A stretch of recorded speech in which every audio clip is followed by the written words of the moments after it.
Shalom, shalom, bakundwa. Muri kumwe na Pastor Deo, ikiganiro nk'akagaruka ni Tomorrow People. Tomorrow People y'uyu munsi turaza kureba iki? Ntimucikwe. Bavandimwe bene data, dufatanyije urugendo rugana mu ijuru. Nk'uko bisanzwe iteka tubagezaho ikiganiro Tomorrow People, tukaba dufite abatumirwa, ariko uyu munsi nta mutumirwa dufite, ahubwo nagira ngo tuganire ku kiganiro kivuga ngo ibyo ukora byose uba wikorera, kandi ibyo ukora byose bifite ingaruka. Ibi byiza bibe, ibibi bigira ingaruka. Wakora ikintu Imana ikakubabarira pe, ariko ingaruka uhura nazo Imana ntiturengere. Rero Tomorrow People nk'ikiganiro nk'akagaruka, uyu munsi ndagira ngo tuganire ndetse no kuri ntambara iri kubera muri Palestina na Isirayeli. Inkomoko yayo birava he bikajya hehe? Ese bari abantu bararengana? Ese kubera iki? Bitangirira he? Bizasoreza he? Imana nishimwe.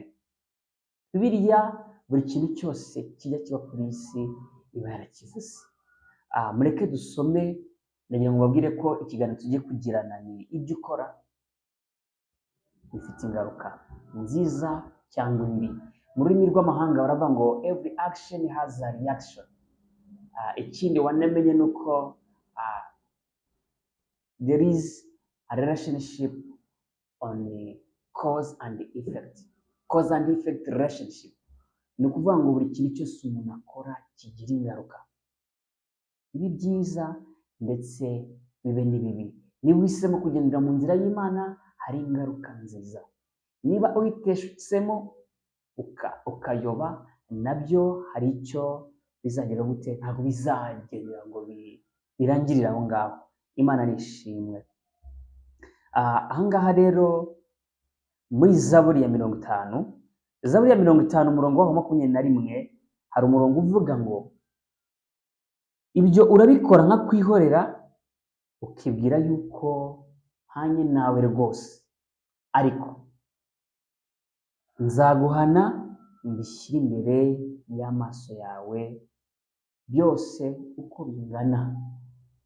Hano tubona yuko hari ibintu nk'abantu tujya dukora tukagira ngo birangiriye aho ngo tubati Imana ni imbabazi, igira urukundo, ni ukuri izatubabarira, ni ukuri ikakubabarira, ariko ingaruka ukazibona kugira ngo umenye yuko kirya wakoze burya cyari kibi. Imana nishimwe kandi turengere. Ndakubwira urugero rumwe. Hari ibintu bijya biba ku isi ugasanga n'ubundi Imana yari yarabivuzeho. Mu matangiro y'ibihe hari umwami Dawidi. Umwami Dawidi arangije akunda muka Uriya, afata umwanya apanga urugamba, muka Uriya aricwa, arangije afata umugore wa Uriya ndetse amubyaraho umwana. Bituma Imana yohereza umuhanuzi Natani, agenda asanga Dawidi, amubwira icyaha yakoze. Mu by'ukuri Dawidi yari abizi ko ari icyaha yakoze, ariko ntabwo yari azi uburyo kiremereyemo, ariko Imana yamweretse uburyo cyari kiremereye. Umwana yabyaranye na muka Uriya arapfa. Amaze gupfa, Imana iramubwira ati ni ukuri ntabwo we uri bupfe, kuko Dawidi icyo yahise Natani amaze kubimusobanurira, yagiye ajya mu ivu, arivura gutara, ati data umbabarire n'umure w'umwuka wawe. Maze aramubwira ati, Imana iramubwira ati ntabwo uri bupfe, yewe uzarama, ariko icyo wakoze, iyo nkota wizaniye mu rugo rwawe uraza ubibone.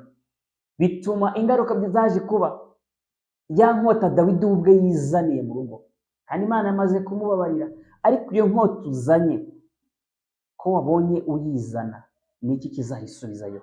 Bituma iyo nkota yazanye umwana we arayikoresha bita Abusalomu.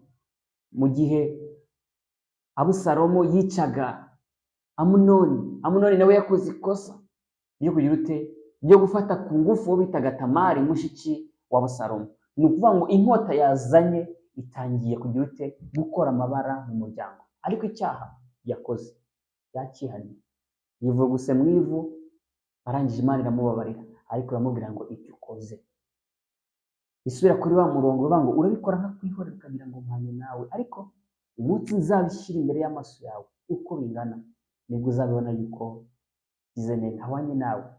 Imana niturengere. Rero bakristo bene data, ibyo dukora byose tujye tuzirikana yuko hari n'ingaruka, tujye tuzirikana yuko hari n'ingaruka. Ibi ngibi biraza kuguhereza icyigisho yuko niba wihannye wihanire kureka, udiringe n'ingaruka wagiye z'ibyo wagiye ukora mbere yuko wihana, ariko uvuga ngo nta zindi ngaruka nshaka kugira ngo zizaza mu bindi nakora nyuma yuko maze kumenya. Imana niturengere. Rero unarebye n'abantu bavandimwe hano, iyi ntambara iri kubera muri Isirayeli na Palestine, byose birakomoka hehe? Birakomoka ku mubyeyi wabo Aburahamu. Aburahamu Imana yari yamuhaye isezerano ngo nzaguhereza igihugu, yewe nzakugira ubwoko bukomeye, ariko amaze kubimubwira ateshwa ku nshingano. Nta kintu Imana igikora kiri aho ngaho gusa, ahubwo ibi duhura nabyo mu buzima bwa buri munsi bigenda bizatera ibindi kuzaba. Nukora ibyiza hakazaba ibindi byiza bikomotse kuri cya kintu cyiza wakoze. Haboneka uburangare n'ikibi wakoze, bikazaboneka hari ibibi bizaza bikurikiye bya bibi umuntu yakoze. None amambere Aburahamu, ikosa rya mbere yakoze, wumve yuko Imana yacu iri juste. Imana yacu ntabwo iri injuste, yo ica urubanza rwa kibera, niwe mucamanza, kandi burya ngo yitura ibihwanye ibyo umuntu akora nibyo imwitura. Imana nishimwe. Ni ukuvuga ngo mu gihe twemeye Yesu Kristo nk'umwami n'umukiza wacu, ubu ngubu ushobora gukora ikintu Imana ikakubabarira, mu by'ukuri ntabwo itwiture n'ibihwanye n'ibyo twakoze, ahubwo tujye tugerwaho n'ingaruka kugira ngo tumenye yuko ibyo twakoze kuko bitari byiza. Imana nishimwe. Rero Aburahamu umunsi wa mbere Imana ijya kumuhereza isezerano, iramubwira ati mu itangira mu bice 15, iramubwira ati genda untambire igitambo, tugirane igihango yuko tugiranye isezerano. Arangije afata ibitambo byose arabyegeranya, ariko igihe cyo gutamba kitaragera aza kugera igihe arasinzira. Yewe Biblia iravuga ngo yasinziye ubuticura.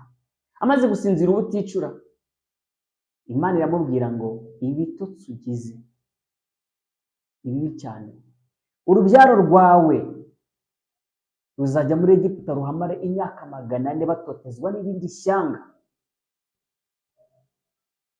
Bivuze ngo ibitotsi tugira, uburangare tugira bujya buzana ingaruka. Kuko natangiye mbivuga, every action is a reaction. There is a relationship on cause and effect. Ni ukuvuga ngo twere kujya twihenda.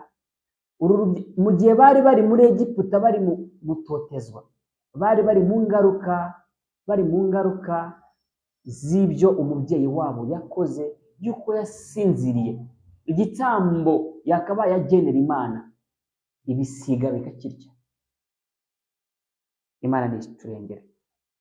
Rero usomye muri Yeremiya igice cya 31 umurongo wa 29 haravuga ngo iyo minsi ntibazongera kuvuga bati ba data bari imizabibu ikarishye kandi amenyo y'abana niyo arurirwa.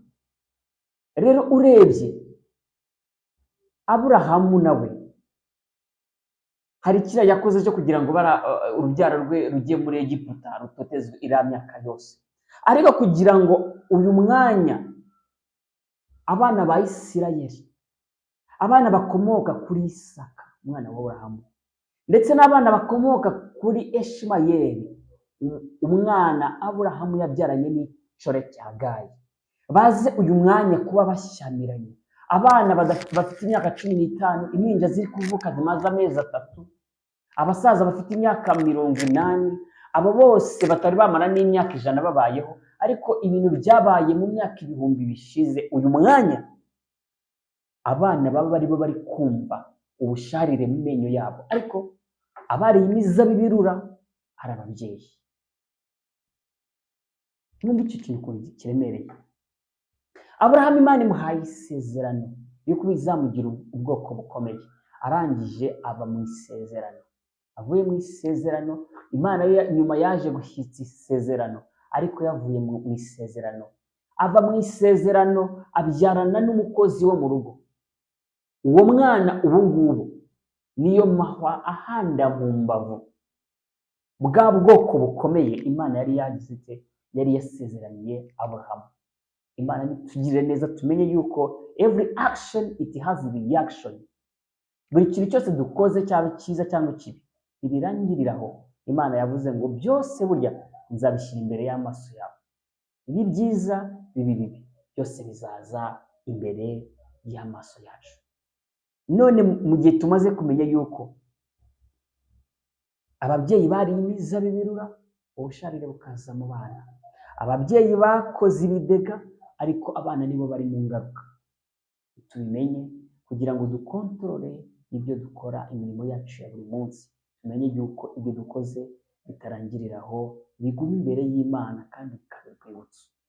Rero aba bavandimwe ndetse dukomeze kubasengera muri Palestina ndetse no muri Isirayeli, ibyo byose birakomoka kuko Aburahamu atigeze aguma mu isezerano Imana yari yamuhaye, ikamushyira mu gihugu. Bijya gutangira imushyize mu gihugu, arangije inzara imwishe, kandi wa muntu wavuzweho n'Imana arangije ahita ahungira, reka mbyitaho badahungira, ahungira muri Egiputa mbere yuko anabaza Imana ngo ntabara, ariruka abahungiye muri Egiputa. Ageze muri Egiputa, umugore we biba ngombwa yuko ashaka kumugurisha kugira ngo amuboneho izo nkwano. Arahakana ngo uyu si umugore wanjye. Icyo ngicyo niki cyabaye? Twihuse we yahise agaruka, inzara imaze gushira aragaruka, ariko agaruka wa mwuka w'Abanyegiputa ugihari, kuko uyu Hagari yari umukozi wo mu rugo, ariko wari Umunyegiputa. Niwe Aburahamu yakuye hehe? Muri Egiputa. Araza agira ute? Amubera umukozi. Yaje kurangira banabyaranye. Kugeza na n'iyi saha Abanyapalestina ndetse tuvuge Abarabu muri rusange bafite sekuruza ari we Ishimayeli guturuka kuri Aburahamu. Abo ni amahwa ahanda mu mbavu z'ubwoko bw'Imana, b'abana bakomoka ku mwana w'isezerano ari we Isaka. Rero icyo dufite kumenya ni iki ngiki. Tugomba kumenya yuko ibyo dukora byose, ni byiza cyangwa ni bibi, biba urwibutso imbere y'Imana, kandi ibyo ngibyo bifite ingaruka. Ntabwo ari urwibutso imbere y'Imana gusa, ahubwo nabyo bigira ingaruka mu buryo bumwe cyangwa ubundi. Rero icyo nabasabira bene data, inshuti z'umusaraba, tugira inshuti tugendana nazo, tumenye ngo inshuti muhuye nayo niba ari nziza niba ari mbi, hari ingaruka.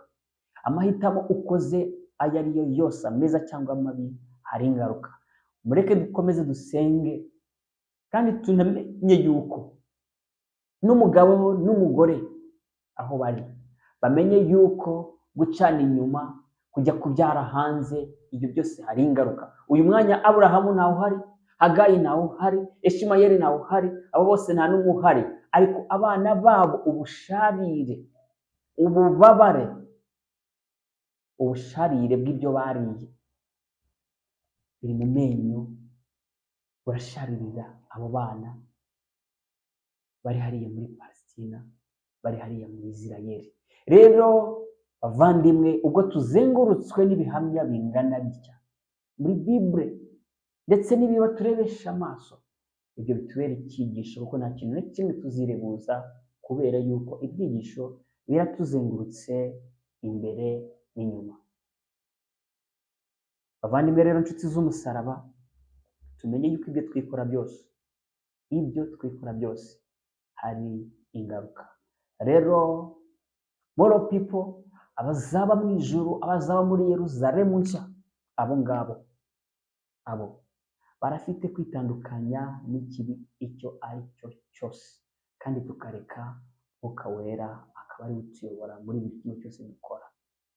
Nicyo nabasabira nanjye nisabira mu izina rya Yesu Kristo. Ciao ciao, shalom shalom, ndabakunda cyane.